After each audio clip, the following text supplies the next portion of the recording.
Hindi nakikita ng isang dating opisyal ng Malacanang na maapektuhan ang pagtatrabaho ng Office of the Vice President kahit bawasan o hindi bigyan ng budget para sa susunod na taon. Narito ang balita ni Carlo de la Peña. Posibleng madagdagan ang ipinasang budget ng Kamara para sa Office of the Vice President sa susunod na taon. Ito ang binigyang diin ni dating Senate President Juan Miguel Zubiri matapos mauwi na lamang sa higit 700 milyong piso ang pondo ng OVP na malayo kumpara sa higit 2 bilyong pisong budget na nakasaad sa National Expenditure Program. Naniniwala si Zubiri na posibleng madagdagan ang pondo ng OVP sa oras na matalakay ang pondo ng ahensya sa budget deliberations.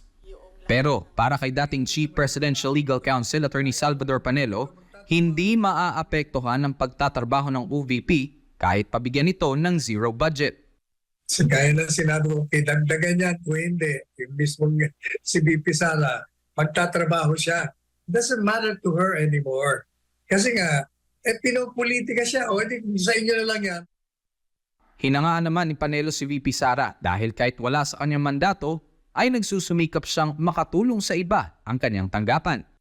Yung presidente, vice presidente, sa totoo lang, under the Constitution, wala namang ibinigay na tungkulin maliban sa siya ang papalit sa presidente kung ang presidente ay magbitiw sa tungkulin, mamatay, o kaya naman permanently disabled, o kaya naman matanggal.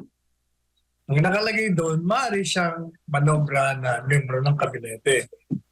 Pero discretionary yun sa presidente. So, maliit sabi, sa totoo lang, kung tutuusin, yun lang ang kanyang tungkulin. Una na nga sinabi ni VP Sara na magpapatuloy ang kanyang tungkulin kahit pa hindi ito bigyan ng pondo sa susunod na taon. Kabilang sa mga tinapyas sa panukalang pondo ng OVP ang budget para sa supplies, personal services, financial assistance, rental expenses at utility expenses. Para sa Diyos at sa Pilipinas kong mahal, Carlo de la Peña, SMNI News.